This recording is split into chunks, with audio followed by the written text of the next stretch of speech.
الحمدللہ رب العالمین والصلاة والسلام علی سید الانبیاء والمرسلین اللہم صلی علی سیدنا و مولانا محمد وعلی آلہ واصحابہ وبارک وسلم وصلی علیہ۔ دنیا کے تمام دیکھنے والوں کو، تمام چاہنے والوں کو، تمام پیار کرنے والوں کو، اور جہاں جہاں تک اس وقت میری آواز کو سنا اور مجھے دیکھا جا رہا ہے، جنید اقبال کی جانب سے انتہائی محبت کے ساتھ السلام علیکم۔ ایک بار پھر ناظرین، آپ کو پر نور صبح نور کے ساتھ میں دل کی عطا گہرائیوں سے خوش آمدید کہتا ہوں، اور آئیے بلا توقف چلیں حضرت ابو انیس محمد برکت علی علیہ رحمہ کی تعلیف اسماء النبی کریم صلی اللہ علیہ وآلہ وسلم سے رسول اللہ صلی اللہ علیہ وآلہ وسلم کا ایک اسم مبارک پڑھنے اور سننے کی سعادت حاصل کرتے ہیں۔ سیدنا السراج المنیر صلی اللہ علیہ وآلہ وسلم، ہمارے سردار روشن چراغ، درود و سلام بھیجے اللہ آپ صلی اللہ علیہ وآلہ وسلم پر، آپ صلی اللہ علیہ وآلہ وسلم کے آل پاک پر، اور صحابہ کرام رضوان اللہ تعالی علیہم اجمعین پر۔ میرے آپ کے آقا و مولا اللہ علیہ وآلہ وسلم کے اوصاف و محاسن ناظرین ایسے ہیں جن کو جس نے جس انداز سے دیکھا اپنے فہم اور علم کے مطابق بیان کیا، لیکن میرا تیقن یہ ہے کہ میرے آپ کے سرکار مدینہ صلی اللہ علیہ وآلہ وسلم کے اوصاف کو کوئی بیان کر ہی نہیں سکتا۔ ایک حدیث پاک سن لیجیے ذرا دل کی سماعتوں سے۔ حضرت ابو عبیدہ رضی اللہ تعالیٰ عنہ بیان فرماتے ہیں کہ میں نے حضرت ربیع بنت معوذ رضی اللہ تعالیٰ عنہما سے عرض کیا کہ ہمارے سامنے حضور نبی کریم صلی اللہ علیہ وآلہ وسلم کے اوصاف مبارکہ بیان کریں، تو انہوں نے فرمایا کہ اے میرے بیٹے، اگر تم انہیں دیکھتے تو ایسے دیکھتے جیسے سورج طلوع ہوتے ہوئے دیکھ رہے ہو۔ ناظرین کرام، آج انشاءاللہ ایک انتہائی ممتاز ترین بارگاہ میں مل کر ہم نے اپنی عقیدتوں کے ہدایے پیش کرنے ہیں۔ یہ جو صحابہ کرام رضوان اللہ تعالی علیہم اجمعین کی کہکشائیں نا ناظرین، یہ بڑی عظیم الشان کہکشائیں صاحب۔ اس کہکشاں کا ہر ستارہ، ہر تارہ اپنی جگہ انتہائی ممتاز ہے۔ جن کو دیکھیں، جن کی بارگاہ میں جائیں، جن کی بارگاہ میں جا کے سوال کریں تو ایسا محسوس ہوتا ہے کہ صاحب سب سے زیادہ وہی سرکار مدینہ صلی اللہ علیہ وآلہ وسلم کے قرب میں تھے، اور ایسا محسوس ہوتا ہے کہ سب سے زیادہ میرے آپ کے آقا و مولا کی عنایتیں انہی پر تھیں۔ یعنی جو ربط اور تعلق سرکار علیہ السلام سے کسی غلام کا ہونا چاہیے وہ بدرجائے کمال، بلکہ یوں کہیے کہ اوج کمال پہ اگر نظر آتا ہے تو صحابہ کرام رضوان اللہ تعالی علیہم اجمعین کی قبیل میں نظر آتا ہے۔ اور کیا خوبصورت قبیل ہے صاحب کہ جن کو اللہ تبارک و تعالیٰ نے دنیا میں یعنی ان کی زندگی کے اندر سرٹیفائیڈ کر دیا، سرٹیفکیٹ دے دیا رضی اللہ عنہ ورضوا عنہ کا، کہ اللہ ان سے راضی ہو گیا، وہ اللہ سے راضی ہو گیا۔ اور ایسی ممتاز قبیل کہ جن کا عمل، جن کا اخلاق، جن کا ایمان جو ہے بنیادی طور پہ اللہ تبارک و تعالیٰ کے نزدیک اتنا معتبر اور اتنا محترم قرار پایا کہ اللہ تعالیٰ نے اسے قرآن کی آیات کی صورت میں پرو کر رکھ دیا صاحب۔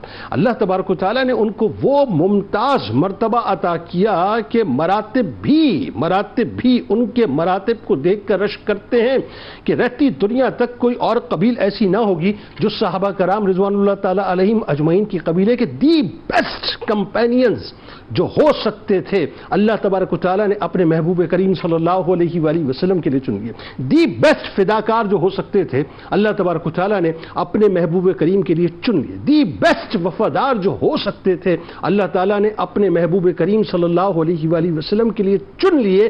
دی بیسٹ ساتھی جو ہو سکتے تھے اللہ تبارک و تعالیٰ نے اپنے محبوب کریم کے لیے چن لیے، اور دی بیسٹ صحابہ جو ہو سکتے تھے اللہ تعالیٰ نے اپنے محبوب کریم کے لیے چن لیے۔ ناظرین آئیے ذرا آج ایک ممتاز بارگاہ میں آپ کو لیے چلتا ہوں جنہیں دنیا انتہائی ادب کے ساتھ سیدنا ثوبان رضی اللہ تعالی عنہ کے نام سے یاد کرتی۔ کیا ہی مقام اور مرتبہ، کہ مقام اور مرتبہ بھی ان کے آگے بہت چھوٹا، یہ جو لفظ ہے نا بہت چھوٹا نظر آتا ہے، کہ اگر صرف ایک ٹائٹل پہ میں بات کروں نا، خادم رسول، سمجھ رہے ہیں آپ میری بات کو، یعنی خدمت گزاری کا شرف بلا تمثیل عرض کر رہا ہوں، ہے دنیا کے سارے مراتب، لیکن کسی بہت بڑے رتبے والے کو ویژولائز کیجئے اور سوچئے کہ اس کی خدمت گزاری میں اس کا پی ایس، اس کا پی آر او کوئی شخص ہے تو وہ کتنے تفاخر سے بیان کرتا ہے کہ میں شخصیت کے ساتھ جڑا ہوا ہوں اور میں شخصیت کے پرسنل سیکرٹری ہوں یا پرسنل ریلیشن آفیسر ہوں۔ اور ہیچ ناظرین، وہ ساری باتیں، سارے مراتب ہیچ ہیں جن کے لیے اللہ تعالیٰ نے کائنات بنائی کہ وجہ وجود کائنات سرکار مدینہ کی ذات اقدس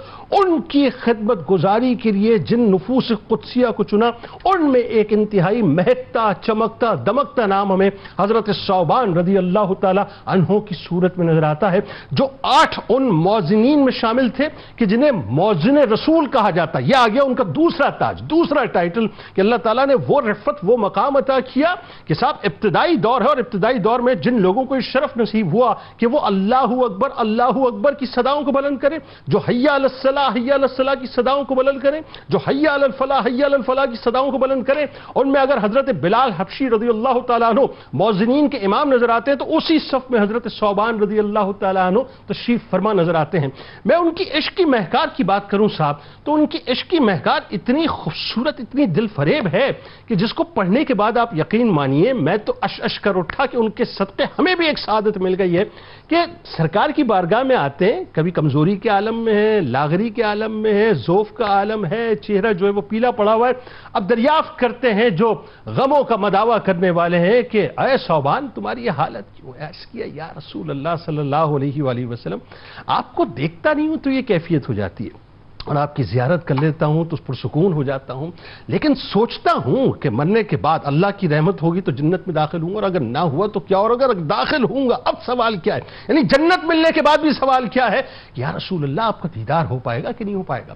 وہ جو سورہ نساء کی آیات ہے نا جس میں اللہ تعالیٰ نے بشارت دی کہ جو اللہ اور اس کے رسول کی اطاعت کرتے ہیں وہ یقیناً درجات میں آگے پیچھے ضرور ہوں گے، لیکن وہ انبیاء کے ساتھ، وہ صدیقین کے ساتھ، وہ شہداء کے ساتھ، وہ صالحین کے ساتھ ہوں گے، یہ ان کا صدقہ ہے جو امت کو ملا ہے۔ آج انہی کی بارگاہ میں ناظرین آپ کو لیے چلتے ہیں صحابی رسول حضرت ثوبان رضی اللہ تعالیٰ۔ ہمارے ساتھ 3 شخصیات اس وقت موجود، یقیناً کسی تعارف کے محتاج نہیں۔ پہلی شخصیت ممتاز عالم دین جناب مفتی سید اویس علی صاحب تشریف فرمائے ہیں، دوسری شخصیت ممتاز عالم دین جناب مفتی غلام محی الدین صاحب تشریف فرمائے، اور تیسری شخصیت ممتاز عالم دین جناب مفتی صہیب معینی صاحب تشریف فرمائے۔ تینوں احباب کو السلام علیکم، خوش آمدید۔ آخر میں ملک کے ممتاز ثناخواں جناب محمد عرفان غازیانی قادری صاحب منقبت کا نذرانہ پیش کریں گے۔ آپ نے اس خوشبودار پروگرام میں ہمارے ساتھ جڑے رہنا ہے ناظرین۔ حضرت ثوبان رضی اللہ تعالیٰ عنہ، سب سے پہلے آپ کی فیملی کا، آپ کے خاندان کا انٹروڈکشن، اور کیا خوبصورت بات کہ اللہ تبارک و تعالیٰ نے جو انسانی غلامی سے آپ کو نکالا اور سرکار علیہ السلام کی غلامی و اہل بیت کی غلامی میں شمولیت کو اعزاز عطا فرمایا۔ آغاز فرمائیے۔ بسم اللہ الرحمن الرحیم والحمد للہ والصلاة والسلام علی رسول اللہ۔ جنید بھائی، مخلوق میں سب سے زیادہ جو بلند پایا منصب اور مرتبہ ہے وہ نبوت اور رسالت کا مرتبہ اور منصب ہے، اور اس مرتبے کے بعد جو سب سے بڑی سعادت مندی ہے وہ نبی پاک صلی اللہ علیہ وسلم کا صحابی ہونا ہے، اور یہ وہ سعادت مندی ہے کہ دنیا بھر کے اولیاء جمع ہو جائیں، دنیا بھر کے اقطاب جمع ہو جائیں، اغواث جمع ہو جائیں، کسی ایک صحابی کے وہ گرد راہ تک نہیں پہنچ سکتے۔ اور یہی وجہ ہے کہ امام ربانی مجدد الافسانی فرماتے ہیں کہ خیر التابعین جناب سیدنا اویس کرنی رضی اللہ تعالی عنہ تمام تر عظمتوں اور شانوں کے باوجود سیدنا وحشی بن حرب کے ادنا مقام تک بھی نہیں پہنچ سکتے۔ تو اس قدر بلند مقام صحابہ کا ہے، اور جملہ صحابہ اگر ہم دیکھتے ہیں کہ حجۃ الوداع کے موقع پر بالخصوص کے کم و بیش 1,24,000 صحابہ تھے، تو ان کے جو مجموعی اوصاف ہیں وہ بیان کیے گئے، اور بعض صحابہ وہ تھے جن کی خاص کچھ شناخت بن گئی ہے، خاص پہچان بن گئی ہے۔ ہم جناب حضرت حذیفہ بن یمان کو دیکھتے ہیں تو آپ جو ہے وہ صاحب سر رسول ہیں، رسول اللہ صلی اللہ علیہ وسلم کے رازدار ہیں۔ جناب بلال حبشی کو دیکھتے ہیں تو موزن رسول کا لقب ان کی معرفت بنا، ان کی پہچان بنتا ہے۔ اس طرح حضرت انس بن مالک کو دیکھتے ہیں تو خادم رسول اللہ بنا جاتا ہے، اور اسی طرح دیگر صحابہ کی الگ الگ شناخت ہے اور پہچان ہے۔ لیکن جناب سیدنا ثوبان رضی اللہ تعالیٰ عنہ کی شناخت کیا ہے، پہچان کیا ہے؟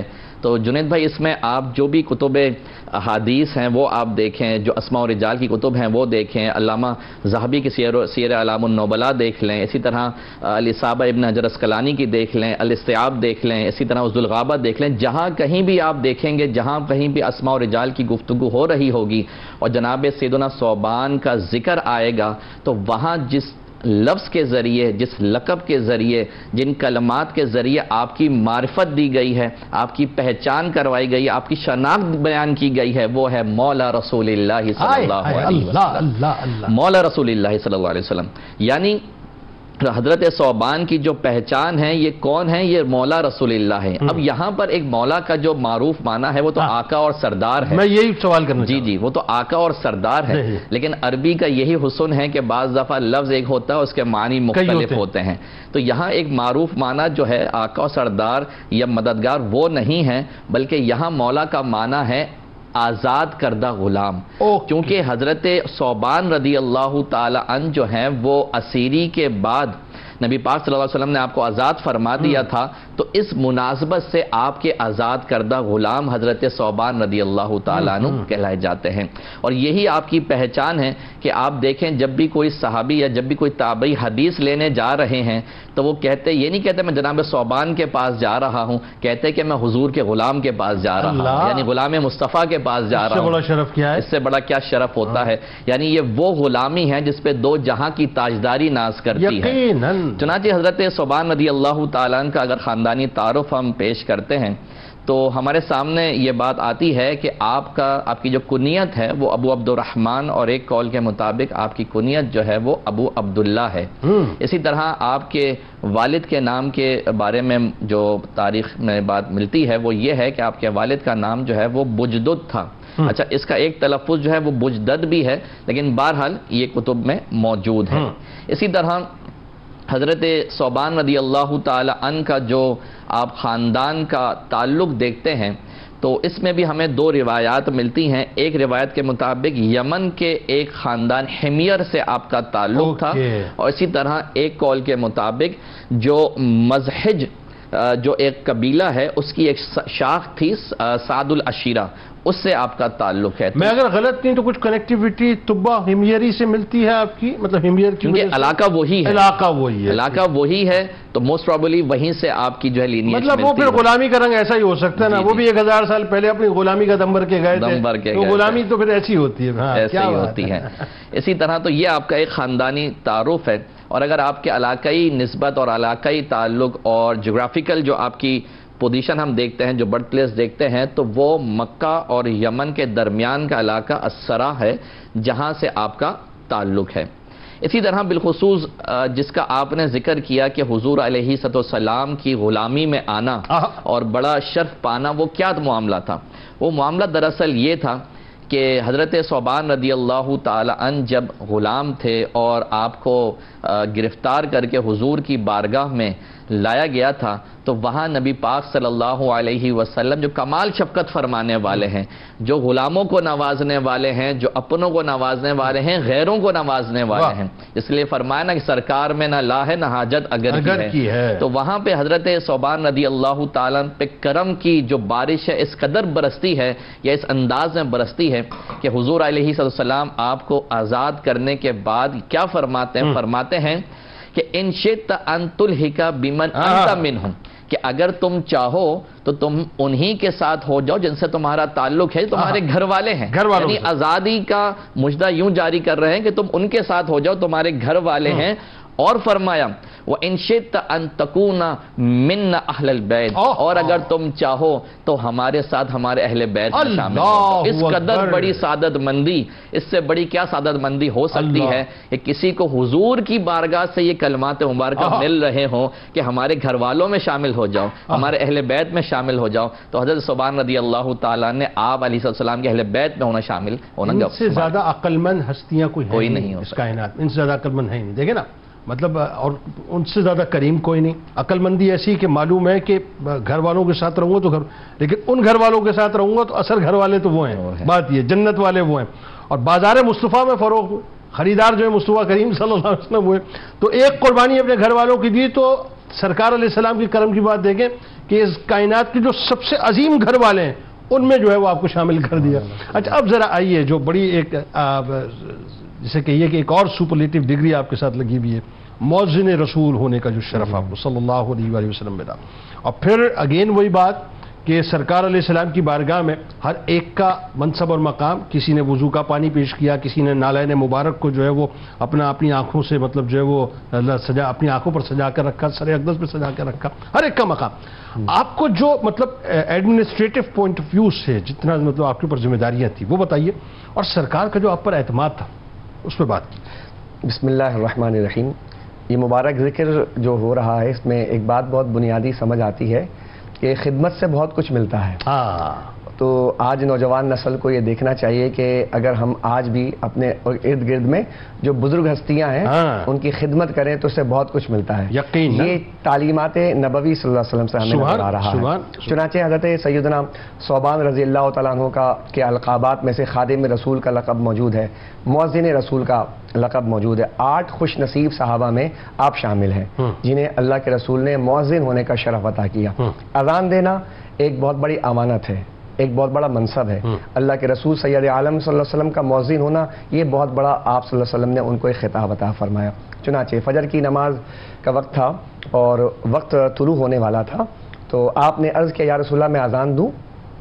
تو حضور علیہ الصلوۃ والسلام نے ارشاد فرمایا کہ ابھی ٹھہر جاؤ.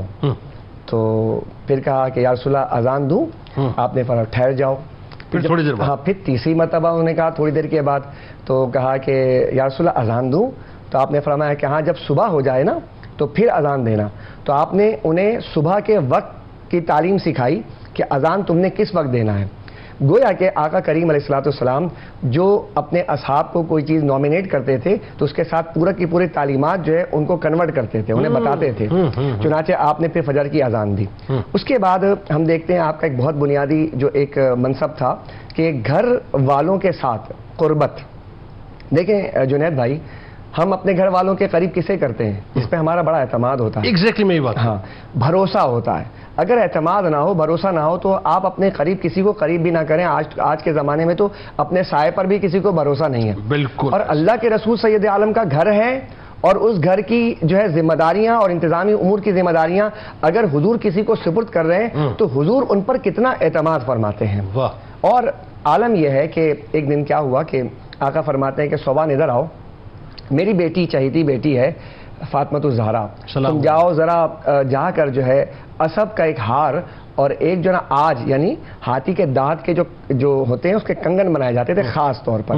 تو کہا جاؤ جا کے بازار سے خرید کے لے آؤ. تو اس سے معلوم ہوتا ہے کہ کتنی قربت تھی کہ آپ کے گھر کے اندر جو خاتون ہیں اور بھی خاتون جنت ہیں ان کے لیے خدمت گزاری کے لیے اگر کسی کو پسند کیا جاتا ہے تو حضرت ثوبان رضی اللہ کیا مقام. اسی طرح پھر آپ دیکھیے کہ یہ اتنی قربتیں اور اس قربت کے ساتھ پھر دیکھیں حجۃ الوداع ہے اور حضور علیہ الصلوۃ والسلام جو ہیں وہ ایک یہ خاص ایک سفر پہ جا رہے ہیں اور پوری دنیا کو جو ہے ایک آخری خطبہ دیا جا رہا ہے اور جو ایک یوں سمجھ لیں نیو ورلڈ آرڈر تھا اور سرکار کے ساتھ بالکل ساتھ ہے. بالکل ٹھیک ہے. اور قربت کا عالم یہ ہے کہ حضور علیہ الصلوۃ والسلام نے مینا کے میدان میں 63 اونٹ ذبح فرمایا اپنے ہاتھ سے. جی جی جی. اور اس کے بعد سرکار علیہ الصلوۃ والسلام نے فرمایا کہ ثوبان جو آپ نے اپنا جو ذبیحہ ذبح کیا تو کہا کہ ثوبان اس کا گوشت ذرا سنبھال کر رکھنا. تو آپ نے اس گوشت کو سنبھال کر رکھا. اب دیکھیے کہ گوشت ساتھ ہے، اب کھلانے کا عمل ہے اور کھلانے کے ساتھ ساتھ حضور کو پیش کرنے کا عمل ہے. تو یہ بھی دیکھیں کتنی قربت ہے. ایک طرف گھر خاندان کا جو معاملہ اور ادھر سرکار سے نسبت اور تعلق کہ حضور نے ان کو گوشت کے بارے میں کہا ثوبان سنبھال کر رکھنا. تو انسان جو ہے کھانا 3 وقت کھاتا ہے، پھر جو ہے اگلا دن آئے گا پھر کھانا کھائے گا. تو اندازہ لگائیں کہ مدینہ منورہ جب تک واپس نہ آئے تو حضرت ثوبان کہتے ہیں کہ میں نے اس گوشت کو سنبھال کر رکھا یہاں تک کہ مدینہ تک سرکار کو پیش کرتا رہا. اللہ اکبر اللہ اکبر. تو یہ خدمت گزاری جو ہے یہ بہت بنیادی فیکٹر اور بنیادی پہلو ہے. حضرت عبداللہ ابن مسعود ان کو صاحب النعال کہا جاتا ہے. حالانکہ حضرت عبداللہ ابن مسعود جو ہیں وہ ایک بہت بڑے فقیہ صحابہ افقہ الصحابہ کہلاتے ہیں. لیکن سرکار نے فرمایا اگر کسی کو قرآن کریم تر و تازہ حالت میں اگر اترتا ہوا دیکھے کہ یہ آج قرآن ایسے نازل ہوا ہے تو حضرت عبداللہ ابن مسعود کی قرات کو پڑھے. اللہ. پھر سرکار فرماتے ہیں کہ عبداللہ ابن مسعود جو ہیں ان کو اتنا علم عطا کیا تو حضرت عبداللہ فرماتے ہیں کہ قرآن میں کوئی ایسا مقام نہیں ہے کہ جس کے جائے نزول اور شان نزول مجھے پتہ نہ ہو. اللہ. یعنی قرآن کریم فرقان حمید جو اللہ کی ایک بہت بڑی امانت ہے اور اس کے ایک ایک لفظ کے جائے نزول اور شان نزول حضرت عبداللہ ابن مسعود جانتے ہیں. سارے صحابہ میں ان کو جو مقام ہے. حضرت عمر بن خطاب دیکھتے ہیں کہ حضرت عبداللہ تشریف لا رہے ہیں تو کہا کہ چھوٹا سا پیالہ ہے لیکن علم سے بھرا ہوا ہے. اللہ اکبر.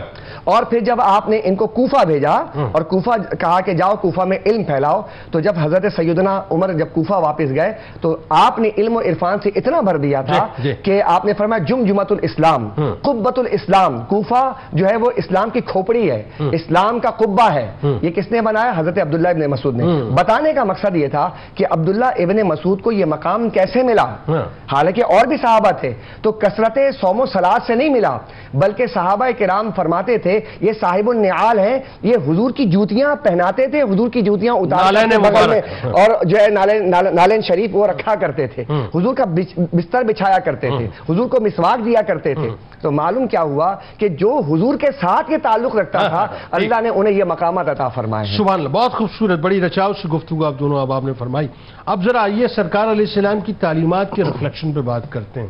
اور یہ ہستیاں وہ ہیں علامہ صاحب، میں قبل اس کے کہ سوال فلوٹ کروں، میری آبزرویشن یہ ہے ایک ناقص مطلب طالب علم کی حیثیت سے کہ جو سرکار نے فرمایا منو ان اس کو تسلیم کر لیا، اف اگر مگر نہیں کیا، سوال نہیں کیا.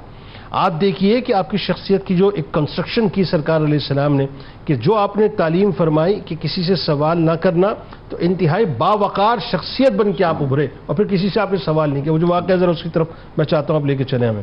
پھر ذرا مرویات آپ سے، ان کو ہم 2 حصوں میں تقسیم کرتے ہیں. ایک حصہ جو اصلاحی مرویات کا اس پہ بات کرتے ہیں، پھر جو قرب قیامت کی علامات ہیں اس پہ ہم آگے جا کے بات کریں گے. بتائیے ذرا.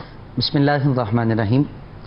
جس طرح آپ نے ارشاد فرمایا کہ واقعی ایسے ہی ہے کہ صحابہ کرام جب بھی کریم آقا صلی اللہ تعالی علیہ وسلم سے کوئی بھی بات سنتے تھے تو حتی الامکان وہ کوشش کرتے تھے کہ زندگی بھر جو ہے اس پر لازمی عمل پیرا ہوتے رہیں جناب، اور کوئی بھی ایسا وقت نہ آئے کہ جس سے ہم اس بات کو چھوڑ دیں. اور حضور صلی اللہ تعالی علیہ وسلم ہمیشہ اپنے صحابہ کرام کی تربیت فرمایا کرتے تھے. تو حضرت ثوبان رضی اللہ تعالیٰ عنہ کی بھی آقا علیہ السلام نے ایک اس پہلو پر بھی تربیت فرمائی کہ کبھی بھی کسی کے سامنے سوال نہیں کرنا. اب حالانکہ سوال کرنا خاص طور پر دوستوں کا آپس میں سوال کرنا ایک معیوب نہیں ہے، لیکن میں آپ کو عرض کروں کہ کریم آقا صلی اللہ علیہ وسلم کی کس انداز میں تربیت تھی کہ جب آقا علیہ السلام نے ایک دفعہ ارشاد فرمایا کہ کون ہے جو آج میرے ہاتھ پر بیعت کرے گا؟ اللہ. حضرت ثوبان رضی اللہ تعالیٰ عنہ بڑے حیران ہوئے، عرض کیا یا رسول اللہ صلی اللہ تعالیٰ علیہ وسلم ہم تو آپ سے بیعت کر چکے ہیں. آقا علیہ السلام نے ارشاد فرمایا کہ میں اس بات پر بیعت کروا رہا ہوں کہ آج کے بعد تم جو ہے کسی سے کبھی کوئی سوال نہیں کرو. اللہ. اب یہاں پر ایک جواب تو یہ ہو سکتا تھا کہ فوراً حضرت ثوبان رضی اللہ تعالیٰ عنہ عرض کرتے کہ یا رسول اللہ صلی اللہ علیہ وسلم میں نے بیعت کر لی. لیکن قربان جائیں آپ کی ذات پر اور دیگر صحابہ کرام کا بھی یہی طریقہ کار تھا کہ چھوٹی سی چھوٹی بات بھی صحابہ کرام حضور سے پوچھ لیتے تھے تاکہ آگے آنے والے ہم جیسے امتیوں کے لیے آسانی ہو جائے. بے شک. چنانچہ انہوں نے عرض کیا کہ یا رسول اللہ صلی اللہ علیہ وسلم اگر ہم بیعت کر لیں تو ہمیں ملے گا کیا؟ آقا علیہ السلام نے فرمایا کہ اس کے بدلے میں تمہیں جنت ملے گی. چنانچہ فوراً جو ہے حضرت ثوبان رضی اللہ تعالیٰ عنہ نے حضور کے ہاتھ میں بیعت فرما دی. اسی طرح دوسری جگہ یہ روایت بھی موجود ہے کہ کریم آقا صلی اللہ تعالیٰ علیہ وسلم نے ارشاد فرمایا کہ کون مجھے ضمانت دیتا ہے کہ وہ کسی سے سوال نہیں کرے گا تو بدلے میں اس کو جنت کی ضمانت دیتا ہوں. اللہ. حضرت ثوبان رضی اللہ تعالیٰ نے فوراً عرض کیا کہ یا رسول اللہ صلی اللہ علیہ وسلم میں ضمانت دیتا ہوں کہ کبھی میں کسی سے سوال نہیں کروں گا. اور اس پر پھر کس انداز میں عمل پیرا ہوئے کہ حضرت ثوبان رضی اللہ تعالیٰ کی سیرت مبارکہ کے حوالے سے آتا ہے کہ اگر آپ کبھی گھوڑے پر سوار ہوں اور آپ کے ہاتھ میں جو کوڑا ہے اگر وہ گر جاتا تو آپ کسی دوسرے کو نہیں کہتے تھے بلکہ خود گھوڑے سے اتر کے اس کوڑے کو اتارتے تھے اٹھاتے تھے کیونکہ میرے آقا صلی اللہ علیہ وسلم منع فرمایا کہ کبھی کسی سے سوال نہیں کرنا. حضرت ثوبان رضی اللہ تعالیٰ عنہ کے اس انداز کو اگر ہم دیکھیں اور ہم پھر اپنی ذات کی زندگی اپنے بارے میں دیکھیں تو بہت زیادہ جو ہے عجیب انداز نظر آتا ہے کہ آج کے زمانے کے اندر مانگنا یہ تو ایک معمولی سی بات ہوگی. بالکل ایسا ہے. جبکہ حضرت ثوبان رضی اللہ تعالیٰ عنہ روایت کرتے ہیں کہ آقا علیہ السلام نے فرمایا کہ جب کوئی شخص کسی سے سوال کرتا ہے تو ایسا ہی ہے جیسا کہ وہ اپنے ہاتھ پر انگارہ لے رہا. اللہ اکبر. اور رہی بات حضرت ثوبان رضی اللہ تعالیٰ عنہ کی مرویات کے حوالے سے، ویسے تو 2 مرویات بہت زیادہ مشہور اکثر ذکر کی جاتی ہے، ایک بکری کے دودھ کے حوالے سے، ایک وضو کے حوالے سے، لیکن میں اس کے علاوہ ایک خاص طور پر ایک روایت ہے جو میں ذکر کرنا چاہوں گا آج کے معاشرے کے حوالے سے کہ حضرت ثوبان رضی اللہ تعالیٰ عنہ سے روایت ہے کہ آقا علیہ السلام نے ارشاد فرمایا کہ جو عورت اپنے شوہر سے بغیر کسی وجہ کہ اگر طلاق کا مطالبہ کرتی ہے تو اللہ تعالیٰ اس کے لیے جنت کی خوشبو کو حرام فرما دیتا ہے۔ اللہ اکبر، اس پہ ذرا رک کے بات کیجئے، بڑی کمال روایت ہے یہ۔ تو عرض یہ ہے آج جو ہمارے ہیں، یہ جو میں بھی دیکھ رہا تھا کہ اس مہینے اور پچھلے مہینے جو ہے وہ میرے خیال کو 4000 کیسز ایسے ہیں ڈیورس کے، اور اس میں میجورٹی کیسز وہ ہیں جس میں خلا کے مطلب جو ہے وہ اپنے دعوے دائر ہوئے ہیں، دیکھیں اگر ساتھ رہنا ہی نہیں چاہتی۔ بالکل ایسے ہی ہے، حالانکہ آپ یہ دیکھیں تو یہ اسلام کی خوبصورتی ہے، طلاق بھی اور خلا بھی۔ ایک طرف جو ہے طلاق کا سلسلہ رکھا گیا اس وجہ سے کہ اگر میاں بیوی میں آپس میں انڈرسٹینڈنگ نہیں ہوتی تو پھر یہ شوہر کو اجازت دی گئی کہ آپ اگر طلاق دینا چاہیں تو آپ طلاق دیں، پھر اس کے اندر بھی جو ہے کہ طلاق رجی دینی چاہیے، یعنی ایک وقت میں آپ ایک طلاق دیں۔ دوسری طرف عورت کو یہ حق دیا گیا کہ بھئی اگر آپ جو ہے مس انڈرسٹینڈنگ کا معاملہ ہے اور شوہر آپ کو طلاق بھی نہیں دے رہا تو آپ کو اجازت ہے کہ آپ جو ہے خلا لے سکتی ہیں۔ ٹھیک ہے، لیکن اس کو آج کے دور کے اندر چھوٹی چھوٹی بات پر آج خواتین نے اس چیز کا مطالبہ صرف شروع نہیں کر دیا، بلکہ کئی خواتین، جس طرح آپ فرما رہے ہیں 4000 کیسز آ گئے، کئی خواتین جو ہے وہ خلا لے کر اپنے گھروں کو برباد کر کے اپنے چھوٹی چھوٹی باتوں پہ ٹرینڈ بن گیا، چھوٹی چھوٹی باتوں پہ، مطلب بالکل یہ بھی بتائیے کہ یہ اس طرح سے خلا لینا کیا مطلب یہ طریقہ صحیح ہے؟ یہ جو حدیث پاک کی روشنی میں پھر دیکھیں، حدیث پاک کی روشنی میں اگر دیکھا جائے تو آقا علیہ الصلوۃ والسلام نے واضح طور پر اس بات کو ارشاد فرما دیا کہ بلا وجہ اگر عورت طلاق لے گی یعنی خلا لے گی تو اس وقت اس کے لیے جنت کی خوشبو حرام ہے۔ ہاں، اگر شوہر جو ہے زد و کوب کرتا ہے، اس کو نان و نفقہ نہیں دیتا، اس کے حقوق ادا نہیں کرتا اور پھر اس کو طلاق بھی نہیں دے رہا تو پھر عورت کو یہ دین کا حسن ہے کہ پھر عورت کو جو ہے یہ اختیار دیا گیا کہ جا کے جو ہے خلا لے لیں۔ ٹھیک ہے، بالکل صحیح ہے۔ ناظرین کرام، ہمارے ساتھ جڑے رہیے، سرکار کی بارگاہ میں، ان کے آل کی بارگاہ میں درود پاک کا نذرانہ پیش کیجیے۔ بڑی خوبصورت گفتگو ہو رہی ہے کیونکہ حضرت ثوبان رضی اللہ تعالیٰ عنہ کی مرویات بہت ہیں، لیکن ظاہر ہے چونکہ وقت کی بھی کمی رہتی ہے۔ درود پاک پیش کیجیے، لوٹ کے انشاءاللہ آپ کو بتلائیں گے کہ ادب رسول صلی اللہ علیہ وآلہ وسلم اور محبت رسول صلی اللہ علیہ وآلہ وسلم، اس پیمانے کو اگر ماپنا ہے نا آپ نے یا جانچنا ہے تو کہیں اور جانے کی ضرورت نہیں ہے۔ صحابہ کرام رضوان اللہ تعالیٰ علیہم اجمعین کی زندگیوں کو دیکھ لیجیے، آپ کو پتہ چل جائے گا کہ ادب کس کو کہتے ہیں اور محبت کس کو کہتے ہیں۔ ثوبان رضی اللہ تعالیٰ عنہ کا بڑا کمال واقعہ آپ کو سناتے ہیں بریک کے بعد۔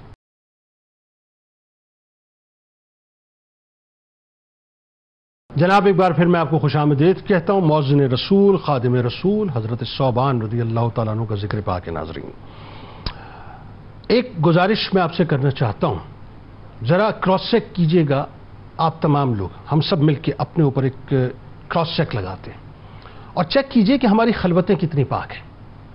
میں آپ سے دعوے سے بات عرض کر رہا ہوں ناظرین، مجھے معاف کر دیجئے گا میرے اس دعوے پر، مجھے ایسا لگتا ہے کہ مور دین 90% لوگوں کی جو خلوتیں ہیں وہ شاید اب پاک نہیں رہی ہیں۔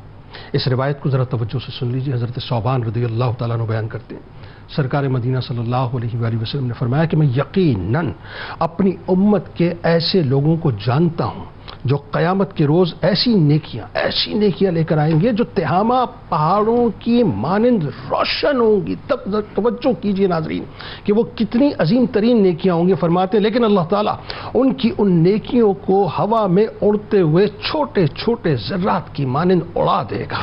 حضرت ثوبان رضی اللہ تعالیٰ عنہ نے عرض کیا، اللہ کے رسول صلی اللہ علیہ وآلہ وسلم، آپ ان لوگوں کے بارے میں وضاحت فرما دیجئے اور ان لوگوں کے بارے میں کھل کے بیان کر دیجئے تاکہ ہم لا علمی میں ایسے لوگوں میں شامل نہ ہو جائے۔ اب سرکار نے کیا فرمایا یہ توجہ سے سن لیجیے۔ سرکار فرماتے ہیں خبردار، وہ تمہارے بھائی اور تمہاری قوم ہی سے ہوں گے اور وہ رات کو اسی طرح قیام کریں گے جیسا کہ تم کرتے ہو، لیکن وہ ایسے لوگ ہوں گے جب خلوت میں انہیں اللہ تعالیٰ کی منع کی ہوئی چیزوں کا سامنا کرنا پڑے تو وہ بھی اس میں شامل ہو جائیں گے، یعنی ان کی خلوت بہتر نہ ہوگی۔ اس موبائل فون نے آج ہماری خلوتوں کو کس جگہ پہ لا کے کھڑا کر دیا ہے ہم خود سمجھ سکتے ہیں۔ اللہ تعالیٰ ہمیں محفوظ رکھے اور ہم اس حدیث پاک کی زد میں خدا نخواستہ شامل نہ ہو جائیں۔ اب ذرا یہ بتائیے کہ بڑی جو اہم ترین بات ہے، حضرت ثوبان رضی اللہ تعالیٰ عنہ نے یہ بتلایا کہ ادب کیا ہوتا ہے رسول کا۔ حضرت ثوبان رضی اللہ تعالیٰ عنہ نے بتلایا کہ سرور دو جہاں صلی اللہ علیہ وآلہ وسلم کی محبت کیا ہوتی ہے، اور حضرت ثوبان ہی کا صدقہ ہے کہ رہتی دنیا تک مسلمانوں کو یہ بتلا دیا گیا کہ اس راستے پر چل پڑو تو تمہیں یہ بشارت ہے۔ وہ راستہ کیا ذرا وہی بتلائیے۔ بسم اللہ الرحمن الرحیم۔ جنید بھائی، اللہ تبارک و تعالی نے نبی پاک صلی اللہ علیہ وسلم کو جو صحابہ عطا فرمائے وہ ہر عمل میں بے مثل اور بے مثال تھے. وہ عبادت ہو، ریاضت ہو، زہد ہو، تقوی ہو، وہ ایثار ہو، قربانی ہو، وہ جود و سخا ہو، وہ بندہ پروری ہو، ہر منہج پر وہ درجہ کمال پر نظر آتے ہیں. تو یہ کیسے ہو سکتا ہے کہ بارگاہ مصطفیٰ علیہ السلام کے آداب میں وہ پیچھے رہ جائیں؟ چنانچہ صحابہ یہ وہ لوگ ہیں کہ جنہوں نے حضور علیہ السلام کی بارگاہ کے پروٹوکولز پر عمل کر کے دکھایا. یعنی وہ پروٹوکول جو اللہ پاک نے بیان فرمائے قرآن میں، اس پر سب سے پہلے جو عامل ہوئے وہ صحابہ کی جماعت تھی. اور علماء ہمارے یہاں تک فرماتے ہیں کہ حضرت صدیق اکبر رضی اللہ تعالیٰ عنہ سے لے کے جناب واشد بن حرب تک کوئی ایک ایسا صحابی بھی نہیں تھا جنہوں نے حضور علیہ السلام کے در پاک کو یوں کر کے بجایا ہو، بلکہ جس نے بھی حضور کے دروازے پر دستک دی ہے تو انگلیوں کے پوروں سے دستک دی ہے. یہ وہ ادب تھا اس بارگاہ مصطفی علیہ السلام کا. بالخصوص اگر ہم حضرت ثوبان رضی اللہ تعالی عنہ کے اس بارگاہ رسالت کے ادب کے بارے میں گفتگو کریں تو مسلم شریف کی ایک روایت ہماری نظروں سے گزرتی ہے کہ ایک بار حضرت ثوبان رضی اللہ تعالیٰ خود اس کے راوی ہیں، بیان فرماتے ہیں کہ میں حضور علیہ السلام کے ساتھ آپ کی معیت میں موجود تھا. تو یہودیوں کا ایک وفد جو علماء پر ان کے مشتمل تھا، ان میں سے ایک شخص آتا ہے اور حضور علیہ السلام کے لیے وہ پکارنے کے لیے آپ کا نام استعمال کرتا ہے. اب جب حضور کا نام وہاں پہ استعمال ہوتا ہے تو حضرت ثوبان کہتے ہیں میں نے باقاعدہ طور پر اس کو دھکا دیا، سے وہ گرنے والا تھا. جب وہ کھڑا ہوتا ہے تو کہتا ہے تم نے دھکا کیوں دیا؟ حضرت ثوبان کہتے ہیں کہ قلت الا تقولوا یا رسول اللہ، کہ تم نے حضور کا نام کیوں لیا، تم نے یا رسول اللہ کیوں نہیں کہا؟ یعنی یہ وہ بارگاہ ہے کہ جہاں پر نام جو ہے وہ بھی، یعنی آپ دیکھیں نا قرآن مجید فرقان حمید میں جہاں کہیں بھی دیگر انبیاء کرام علیہ السلام کو پکارا گیا ہے ان کا نام لے کے پکارا گیا ہے، چاہے وہ ابراہیم ہو، چاہے وہ موسیٰ، چاہے وہ عیسیٰ علیہ السلام ہو. لیکن جب بات آتی ہے رسول اللہ صلی اللہ علیہ وسلم کی، ایک مقام، ایک ناٹ ایون سنگل آیا آپ کو ملے گی جہاں پر حضور علیہ السلام کو رب تعالیٰ نے یا محمد کہہ کے پکارا ہو، یا ایھا المزمل، یا ایھا المدثر، یا ایھا المدثر، یاسین، طٰہٰ، یہ کہہ کر آپ کو پکارا گیا ہے. تو وہی قرآن کا جو پروٹوکول ہے بارگاہ رسالت کا وہ حضرت ثوبان رضی اللہ تعالیٰ، اور یہ بھی بتا دیا حضرت ثوبان نے کہ یا رسول اللہ کہنا جو ہے وہ درست ہے، کہا کرو. تو بہرحال یہ حضرت ثوبان رضی اللہ تعالیٰ عنہ، بلکہ یہی درست ہے، بلکہ یہی درست ہے، یہی کہا کرو. تو یہ حضرت ثوبان رضی اللہ تعالیٰ عنہ کا وہ انداز تھا جو آپ کی بارگاہ رسالت میں ادب پر دلالت کرتا ہے. اور اسی طرح ایک اور بڑا حسین واقعہ کہ جس میں اضطراب ہے عشق کا، جس میں عشق کی بے چینی ہے، وہ کیا ہے؟ حضرت ثوبان رضی اللہ تعالیٰ عنہ کا بڑا ہی حسین اور پیارا واقعہ ہے. حضرت ثوبان رضی اللہ تعالیٰ عنہ جو ہیں وہ حضور علیہ السلام کی محبت آپ کے دامن میں بھرپور تھی، گویا کہ آپ کا وجود ہی حضور کی محبت سے لبریز تھا. حضرت ثوبان رضی اللہ تعالیٰ جب بھی حضور کو نہ دیکھتے بے قرار ہو جاتے ہیں، قلب جو اثر ہے اس پر ایک یوں سمجھ لیں بے چینی کی کیفیت جو ہے وہ رونما ہو جاتی.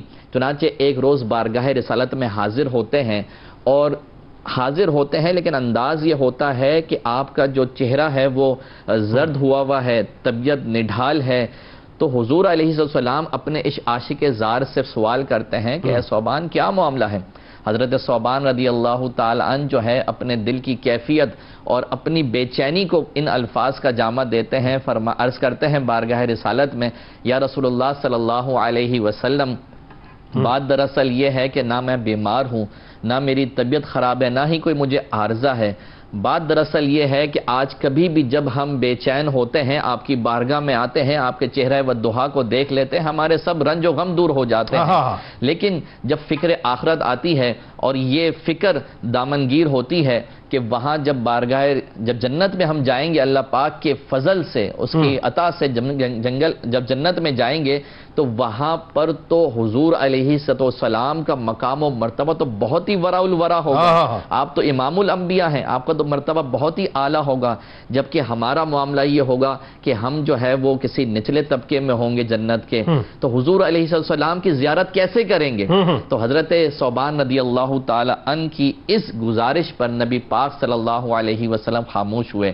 گویا کہ یہ اشعار اس مرتبہ اس موقع پر مرتب ہوتے ہیں کہ آتا ہے فقیروں پر کچھ پیار انہیں کچھ ایسا کہ خود بھیگ دیں اور کہیں منگتوں کا بھلا ہو. بہرحال وہاں پر جب حضور علیہ السلام خاموش ہوتے ہیں، جناب بارگاہ رسالت میں حضرت جبرائیل آتے ہیں اور اللہ پاک کا فرمان لے کے آتے ہیں، اور اللہ پاک نے یہاں پر ارشاد فرمایا کہ وَمَن يُطِعِ اللَّهَ وَرَسُولَهُ فَأُولَٰئِكَ مَعَ الَّذِينَ أَنْعَمَ اللَّهُ عَلَيْهِمْ مِنَ النَّبِيِّينَ وَالصِّدِّيقِينَ وَالشُّهَدَاءِ وَالصَّالِحِينَ. یعنی جو لوگ بھی اللہ کی اطاعت کرنے والے ہیں، رسول کی اطاعت کرنے والے ہیں، یہ ان لوگوں کے ساتھ ہوں گے جن پر اللہ پاک نے انعام فرمایا. وہ انبیاء ہیں، صدیقین ہیں، شہداء ہیں، صالحین ہیں.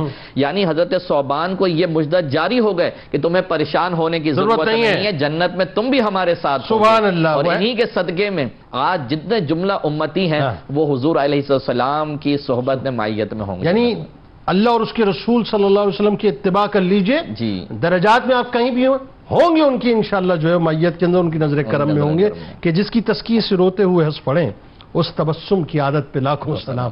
اب ذرا آئیے، بڑی خاص بات سمجھنی ہے آپ سے اور سمجھانی ہے لوگوں کو. حضرت ثوبان رضی اللہ تعالیٰ عنہ وہ ہستی ہیں جن کے توسط سے بھی قرب قیامت کی جو علامات ہیں وہ سرور دو جہاں صلی اللہ علیہ وآلہ وسلم نے یقیناً ہم پہ یہ شفقت اور کرم فرمایا کہ ہمیں بتلایا. ان علامات پہ ذرا بات کیجیے، ان مرویات پہ بات کیجیے. دیکھیں ہمارا جو دین ہے جنید بھائی، وہ دین دعوت حق ہے، اور یہ جو ہے جو ہمارا دین ہے یہ دین دعوت ہے. اللہ تعالیٰ نے اسے پہنچانے والا دین بنایا ہے، یقیناً مشنری ریلیجن ہے. سرکار دو عالم صلی اللہ علیہ وسلم نے 23 سال کے عرصے میں آپ نے اس دین کو پہنچایا، حتیٰ کہ آپ نے آخری وصایا میں فرمایا کہ الا هل بلغت، کیا میں نے تم تک وہ دین نہیں پہنچا دیا؟ آپ نے پھر فرمایا، صحابہ سے پوچھا، صحابہ نے کہا کہ بلا یا رسول اللہ، آپ نے کیوں نہیں، آپ نے تو دین پہنچا دیا. تو پھر آپ نے شہادت کی انگلی آسمان کی طرف کیا اور کہا اللہم اشہد اللہم اشہد اللہم اشہد، اے اللہ تو گواہ ہو جا. اس کے بعد آپ نے فرمایا جو یہاں موجود ہیں وہ غائب تک میری باتوں کو پہنچائیں. صحابہ کرام اس بات کو انڈرسٹینڈ کرتے تھے کہ جو حضور سے لیا گیا ہے وہ آگے پہنچانا ہے. تو صحابہ میں سے حضرت ثوبان کا جو ذکر کیا جا رہا ہے یہ انہی صحابہ میں سے ہیں کہ جنہوں نے اشاعت حدیث میں اپنا بڑا کردار ادا کیا ہے. چنانچہ آپ سے 127 مرویات موجود ہیں تقریباً، اور یہ وہ لوگ ہیں کہ جنہوں نے حضور علیہ السلام کے احادیث کو سنا بھی ہے. اور یہی وجہ تھی کہ حضور جب گفتگو فرماتے تھے تو اتنا ٹھہر ٹھہر کر گفتگو فرماتے تھے کہ صحابہ فرماتے ہیں کہ ہم گن لیتے تھے کہ حضور نے کتنے الفاظ بیان فرمائے. اللہ اکبر. حتیٰ کہ سرکار دو عالم صلی اللہ علیہ وسلم کو اس انداز میں صحابہ کرام نے دیکھا. آج ہم جس سے محبت کرتے ہیں، آج محبت کی بات ہو رہی ہے، اپنے دادا سے کرتے ہیں، اپنے باپ سے کرتے ہیں، یا اپنے تایا سے کرتے ہیں، تو کسی سے پوچھیں کہ کیا آپ نے کبھی اپنے دادا کو، تایا کو اس انداز سے دیکھا کہ ان کے داڑھی کے کتنے بال سفید تھے؟ لیکن صحابہ کرام نے اس انداز میں سرکار دو عالم صلی اللہ علیہ وسلم کو بھی نگاہ سے دیکھا تاکہ امت تک منتقل ہو جائے کہ حضور کا سراپا کیسا تھا. تو بخاری کے اندر روایت میں موجود ہے کہ حضور کے داڑھی کے 18 بال یا 21 بال سفید تھے. یہاں تک کہ احتیاط کی گئی. چنانچہ اب اندازہ لگائیں کہ اب یہ ساری باتیں جو امت تک پہنچانی تھی، ڈائیورٹ کرنا تھا، تو ان میں حضرت ثوبان رضی اللہ تعالیٰ عنہ کے وہ مرویات ہیں کہ جس کو آپ کئی حصوں میں تقسیم کر سکتے ہیں. ان میں سے ایک جو آپ نے بیان کیا کہ قرب قیامت میں آپ نے کیا ارشاد فرمایا ہے. تو قرب قیامت کے حوالے سے آپ نے بیان فرمایا کہ میری سرکار کی حدیث بیان فرمائی، کہا کہ میری امت، اور یہ بڑی اہم حدیث ہے، کہ میری امت میں 30 کذاب ایسے ہوں گے کہ ان میں سے ہر ایک کو یہ گمان ہوگا کہ میں نبی ہوں. معاذ اللہ. اپنے آپ کو یہ گمان کرے گا، یہ گمان ہوگا اس کا نا، لیکن وہ ہوگا نہیں. لیکن یہاں الفاظ بھی یہ واضح کر دیے گئے کہ اسے گمان ہوگا، حالانکہ وہ ہوگا نہیں. پھر سرکار فرماتے ہیں کہ حالانکہ میں خاتم النبیون ہوں اور میرے بعد کوئی نبی نہیں ہوگا. یعنی ختم نبوت کے حوالے سے حدیث پاک ہے سرکار نے بیان. اور پھر اور احادیث میں 30 کذاب ہوں گے، اس کے تذکرے بھی مختلف احادیث کے اندر موجود ہے، لیکن یہ حدیث مبارکہ حضرت ثوبان نے روایت فرمایا. چنانچہ آج کا موجودہ جو کذاب ہے وہ مرزا غلام احمد قادیانی، یہ اسی ہی کذاب کے ٹولے میں سے ہے کہ جسے سرکار نے کہا کہ اس طرح آئے گا وہ شخص. بالکل ٹھیک. چنانچہ اب ہمارے جو لوگ ہیں، جو سامعین ہیں، انہیں سمجھنا چاہیے وہ کذاب ہے، جھوٹا ہے، لہذا مفتری ہے، اس کے پیچھے چلنا نہیں چاہیے. یہاں پہ ایک بنیادی بات اور بھی، ماہ سفر مظفر ہے، اور ماہ سفر کے اندر 2 مجددوں کا عرس منایا جاتا ہے. ایک امام ربانی مجدد الفسانی رحمۃ اللہ علیہ، جس کو امت مانتی ہے امام اور ان کو مجدد مانتی ہے، اور دوسرے ہیں امام احمد رضا فاضل بریلوی رحمۃ اللہ علیہ. مجدد ہونا ہونا یہ اس بات کی دلیل ہے کہ حضور خاتم النبیین ہے. اس کی وجہ کیا ہے کہ پچھلے پیغمبروں کی جب جماعت آتی تھی، ایک پیغمبر جاتے تھے، اس مشن کو آگے بڑھانے کے لیے دوسرے پیغمبر آتے تھے. لیکن اس امت میں حضور چونکہ آخری نبی ہیں، اب کوئی نبی نہیں آئے گا، اب مجدد آئیں گے جو دین کو آگے پہنچانے میں اپنا کردار ادا کریں گے. تو یہ تو بہرحال مطلب ٹھیک ہے، لاجیکل دلیل ہے، لیکن ہمارے لیے تو قرآن اور حدیث میں ختم ہو گئے. ما کان محمد ابا احد من رجالکم ولکن رسول اللہ و خاتم النبیین. بات ختم، دروازہ بند ہو گیا. اور خاتم النبیین کا جب بھی معنی یعنی کہ جب لکھا جائے تو میں سامعین سے بھی ذکر کروں گا کہ آخری نبی لکھیں، لٹریچر کے اندر لکھیں، ہمارے بچے طلباء لکھیں، لہذا وہ آخری نبی لکھیں. اچھا، اس کے بعد ایک حدیث طیبہ جو حضرت محمد عربی صلی اللہ علیہ وسلم نے ارشاد فرمایا کہ میری امت کے دو گروہ، جو حضرت صوبان نے روایت کیا کہ میرے امت کے دو گروہوں کو اللہ تعالیٰ دوزخ کے عذاب سے بچائے گا. ان میں سے ایک ہندوستان میں جہاد کرے گا اور دوسرا حضرت عیسیٰ علیہ السلام سے ملاقات کرے گا. یعنی یہاں غزوہ ہند کے حوالے سے بھی جو روایت ہے، اور یہ روایت مسند امام احمد بن حنبل کے اندر موجود ہے. یعنی یہ تو بہت عظیم بات ہے جو آپ نے قرب قیامت کی علامات میں سے یہ بیان فرمایا. اللہ تعالیٰ ہمیں وہ عمر دے دے یا ہماری نسلوں کو جو ہے اس میں شامل کر دے، اور ہماری فوج خاص طور پر اس میں ہراول دستے کا کردار ادا کرے. دعا کیجیے اللہ تعالیٰ. لہذا ہمیں جو ہے کوشش بھی کرنی ہے، دعا بھی کرنی ہے، اور ایک نسل کو تیار بھی کرنی ہے. تیسری حدیث طیبہ سرکار فرماتے ہیں جو حضرت صوبان بیان کرتے ہیں کہ مجھے اپنی امت پر گمراہ کرنے والے حکمرانوں کا ڈر ہے. حکمران ایسے ہوں گے جو یعنی قرب قیامت کی علامات میں سے یہ ہے کہ وہ حکمران گمراہ کریں گے قوم کو. لہذا حکمران طبقہ بھی دیکھے کہ اللہ نے ان کو ایڈمنسٹریشن دی ہے تو اس سے وہ خیر کے کام بھی کر سکتے ہیں، برے کام بھی کر سکتے ہیں. بالکل ٹھیک. اور بات وہ یہ ہے کہ سب اکاؤنٹیبل ہے، سب اکاؤنٹیبل ہے. کوئی بچے گا نہیں، کوئی نہیں بچے گا. یہاں بچ سکتا ہے لیکن وہاں نہیں بچ سکتا. آخر میں ذرا یہ فائنلی اب جو بات کرنی ہے وہ بڑی اہم ہے کہ وہ ہے نا کہ پھیلائے ہوئے گوشائے دامان تجسس سائنس محمد کا پتہ پوچھ رہی ہے صلی اللہ علیہ وآلہ وسلم. وہ جو ایک یہودی کا واقعہ ہے، حضرت ثعبان رضی اللہ تعالیٰ عنہ کی موجودگی ہے، بارگاہ رسالت مآب صلی اللہ علیہ وآلہ وسلم میں آیا اور اس نے سوال کیا، اور یہ کیا کہ اس سوال کا جواب جو ہے وہ لوگوں کو نہیں معلوم، ایک آدھ دو کو معلوم ہے. اس میں محشر کا بھی ذکر تھا، جنت کا بھی ذکر تھا، جنتیوں کے احوال بھی تھے. پھر ایک امیزنگ بات یہ ہے کہ سرکار علیہ السلام نے ایمبریولوجی کو اس میں پورا بیان کر دیا جس کو سائنس جا کے آج ڈسکور کر چکی ہے. آج تو ذرا بتائیے اس کے بارے میں کیا روایت ہے. بسم اللہ الرحمن الرحیم. سب سے پہلے تو جب میں یہ روایت پڑھ رہا تھا تو مجھے ایک بات ذہن میں آئی کہ اللہ رب العزت نے قرآن مجید کے اندر ارشاد فرمایا وما ارسلناک الا رحمۃ للعالمین. جناب تو حضور صلی اللہ تعالی علیہ وسلم جس طرح مسلمانوں کے لیے رحمت ہیں، کفار کے لیے اس جہت سے ضرور رحمت تھے کہ کوئی بھی آقا علیہ الصلوۃ والسلام کی بارگاہ میں آ کر سوال کرتا تھا تو حضور اس کے سوال کا جواب لازمی دیتے تھے. جناب چاہے وہ کافر ہو، چاہے وہ کتنا ہی آقا علیہ الصلوۃ والسلام سے عداوت کیوں نہ رکھتا ہو، لیکن حضور صلی اللہ تعالی علیہ وسلم اس کو جواب ضرور ارشاد فرماتے تھے. سبحان اللہ. لہذا ایک یہودی حضور کی بارگاہ میں جب حاضر ہوا اور اس نے کہا میں آپ سے چند سوالات کرنا چاہتا ہوں. جناب تو آقا علیہ الصلوۃ والسلام نے ارشاد فرمایا کیا تمہیں اس کا کوئی نفع ہوگا؟ تو اس نے کہا کہ میں اپنے کانوں سے اس بات کو سنوں گا. چنانچہ پھر آقا علیہ الصلوۃ والسلام مطلب اس نے کجی پہلے ہی دکھا دی، اس نے شروع میں اس بات کو ذکر کر دیا، کانوں سے سنوں گا. اب یہاں بھی ایک پہلو اس لیے میں نے شروع میں ذکر کیا، سیرت کا ایک پہلو ہے کہ آقا علیہ السلام نے پھر بھی اس کے سوالات سنے. کیا بات، کیا یہاں اس کو بھیج نہیں دیا کہ اگر تم جو ہے ایکسیپٹ کرو گے ہی نہیں تو ابھی سے آپ چلے جاؤ، سوال پوچھنے کی کیا ضرورت. بلکہ یہاں رک کے ذرا ایک تھوڑی سی لوگوں کی تربیت بھی کر دیجئے کہ اگر علماء کرام سے بھی کوئی سوال کرنے کے لیے آئے، ویسے تو ظاہر ہے ماشاءاللہ تمام علماء کرام جواب دیتے ہیں، تو اگر کسی میں کجی بھی ہو تب بھی اس کو جو ہے جواب ضرور دینا چاہیے. ہماری ذمہ داری بنتی ہے اور میرے آقا صلی اللہ علیہ وسلم کی سنت مبارکہ ہے.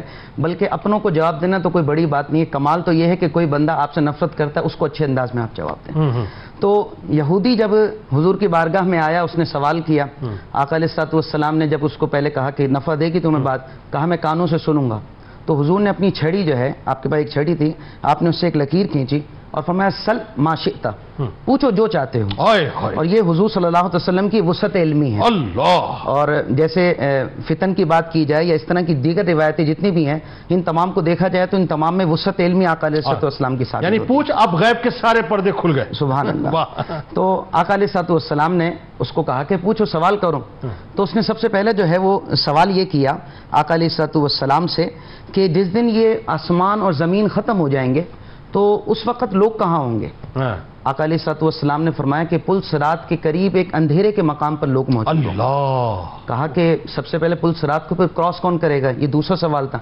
آقا علیہ الصلوۃ والسلام نے فرمایا فقراء المہاجرین، مہاجر فقراء. اچھا، یہاں مہاجرین کے ساتھ فقراء کا لفظ استعمال کیا، یہاں اس جہت سے استعمال کیا کہ جب وہ مکہ پاک سے آئے تھے تو سب کچھ چھوڑ کر آئے تھے، اسی وجہ سے فقراء کا لفظ ان کو یہ پریویلیج ملے گی. جی جی سبحان اللہ. اس کے بعد پوچھا کہ جب یہ جنت میں جائیں گے تو جنت میں سب سے پہلے ان کو کیا کھلایا جائے گا؟ تو کہا مچھلی کے جگر کا ٹکڑا جو ہے ان کو سب سے پہلے جو ہے پیش کیا جائے گا. مچھلی کے جگر کا ٹکڑا. سبحان اللہ بھائی. یعنی یہ پہلی مہمان نوازی اللہ کی پہلی مہمان نوازی مچھلی کے. نوٹ کر لیں، مچھلی کے جگر کا ٹکڑا ملے گا انشاءاللہ. اس کے بعد جو ہے انشاءاللہ ساتھ کھائیں گے وہاں بھی انشاءاللہ. اس کے بعد جو ہے آگے ذکر کیا کہ پھر کیا پیش کیا جائے گا؟ تو کہا ان کو جو ہے بیل کا گوشت پیش کیا جائے گا. یہ دوسری مہمان نوازی. دوسری مہمان نوازی بیل کا گوشت. اچھا، یہاں پر بھی ہے کوئی بندہ کہ یار مجھے بیل کا گوشت اچھا نہیں لگتا، تو وہاں جو ہے ذائقہ الگ ہوگا، یہاں کا ذائقہ الگ. وہاں کا تو ذائقہ کچھ اور ہی ہوگا. جنت تو پھر جنت ہے. سبحان اللہ. اس کے بعد کہا ان کو پیش کیا جائے گا. پینے کے لیے کیا چیز پیش کی جائے گی؟ تو آقا علیہ الصلوۃ والسلام نے فرمایا کہ پانی کا ایک چشمہ ہوگا جس کا نام سلسبیل ہے. سلسبیل. اچھا. اس سے جو ہے ان کو پانی پیش کیا جائے گا. سبحان اللہ. جب یہ تمام باتیں ہوں گی تو پھر اس نے کہا میں آپ سے ایک اور بات پوچھنے کے لیے آیا ہوا ہوں، اور وہ در حقیقت میں جو ہے یہ پوچھنا چاہتا ہوں کہ بچے کی پیدائش کے حوالے سے آپ کیا کہتے ہیں؟ اب یہ وہ سوال تھا کہ 1400 سال پہلے جس وقت ایک جہالت کا دور ہے، نہ سائنس ہے نہ ٹیکنالوجی، کچھ بھی نہیں، کوئی ایکس رے نہیں ہے، کوئی الٹرا ساؤنڈ نہیں ہے، کچھ نہیں ہے، لیبورٹری نہیں ہے، کچھ نہیں. لیکن قربان جائیں کریم آقا صلی اللہ علیہ وسلم نے بڑے حسین انداز کے اندر مکمل بیان فرما دیا کہ کس انداز کے اندر جو ہے وہ پیدائش کا، جیسے قرآن کہتا ہے اِنَّا خَلَقْنَا الْإِنسَانَ مِن نُطْفَةٍ أَمْشَاجٍ، اس انداز میں ذکر کیا اور فرمایا کہ بیٹا کس انداز میں ہوتا ہے، بیٹی اس میں مابہ الامتیاز کیا چیز ہے. آقا علیہ الصلوۃ والسلام نے اس کو بھی حدیث مبارکہ میں عورت و مرد کے کروموزومز کے بارے میں سرکار علیہ السلام نے ڈیٹیلنگ بتا دی کہ کس کا کروموزوم کس پر حاوی ہو جائے تو مطلب بیٹا ہوگا یا بیٹی ہوگی. پوری میڈیکل سائنسز میں جو ایمبریولوجی میں جو پورا کلیئر ہے. بہت شکریہ، بہت شکریہ آپ تینوں احباب کا، آپ تشریف لائے. بڑی کمال گفتگو ہوئی ناظرین. اس دعا کے ساتھ کہ اللہ تعالیٰ کل بروز محشر حضرت ثوبان رضی اللہ تعالیٰ عنہ کا صدقہ ذکر کرنے والوں اور سننے والوں کو عطا فرمائے. کتاب و شفا، جادو ٹونے سے حفاظت. آج کل لوگ بہت حسد میں لگے رہتے ہیں، اس کو روک لو اس کو روک لو. تو ذرا اس حفاظت کا عمل سن لیجئے کہ جو شخص مسلسل 41 دن روزانہ 100 بار سورہ فلق اور 100 بار سورہ ناس کا ورد کرتا ہے تو ہر قسم کے جادو ٹونے سے محفوظ رہتا ہے اور اس کے دشمن اپنے عزائم میں ناکام رہتے ہیں انشاءاللہ. حضرت علی کرم اللہ وجہ الکریم کا قول مبارک ہے. آئے ہائے کیا کمال قول مبارک ہے، سنیے ذرا توجہ سے. اے انسان، کس چیز نے تجھے یاد الہی سے غافل کر دیا ہے، حالانکہ قدرت الہی کی متعدد نشانیاں تجھے ہر وقت اس بارگاہ کی طرف بلاتی رہتی ہیں. نوک ہوتا رہتا ہے، سنا کریں ان کو. روزنامہ 92 نیوز میں ایک مضمون ضرور رہیے گا حضرت ثوبان رضی اللہ تعالیٰ عنہ کے حوالے سے. ایکس پہ میں فالو کر لیجئے، فیس بک پیج کو لائک کر لیجئے، یوٹیوب چینل کو سبسکرائب کر کے بیل آئیکن کو ضرور کلک کر لیجئے. آئیے ذرا اپنی روح سے تجدید عہد وفا. لا یؤمن احدکم حتی اکون احب الیہ من والدہ وولدہ والناس اجمعین. اللہ تعالیٰ آپ کا، ہمارا، ہم سب کا، پاکستان کا، امت مسلمہ کا اور خاص طور پر غزہ کے رہنے والوں کے لیے دعا کیجیے، ان کا حامی و ناصر ہو. ملک کے ممتاز ثنا خان جناب محمد عرفان غازیانی قادری صاحب موجود ہیں. آپ کو خوش آمدید. السلام علیکم. نعرہ لگائیں گے پاکستان کا مطلب کیا؟ لا الہ الا اللہ محمد رسول اللہ صلی اللہ علیہ وسلم. شاہ عالم کا ملا فیضان تھا ثوبان کو،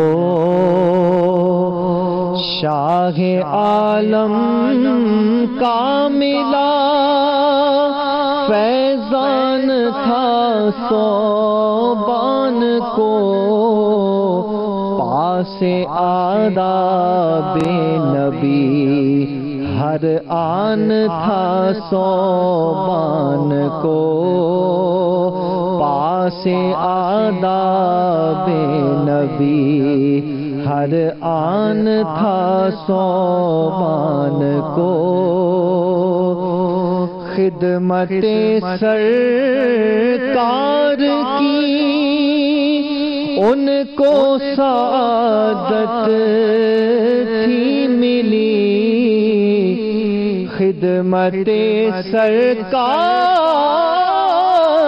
کی ان کو سعادت تھی ملی، قرب شاہ میں رہنے کا ارمان تھا صوبان کو، قرب شاہ میں رہنے کا ارمان تھا صوبان کو،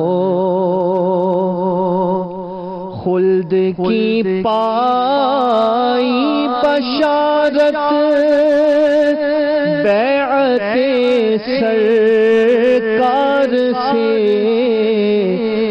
خلد کی پائی بشارت بیعت سرکار سے، مل گیا رحمات کا گلدان تھا صوبان کو، مل گیا رحمات کا گلدان تھا صوبان کو، ساجدن کو مصطفیٰ کی تھی گدائی مل گئی، ساجدن کو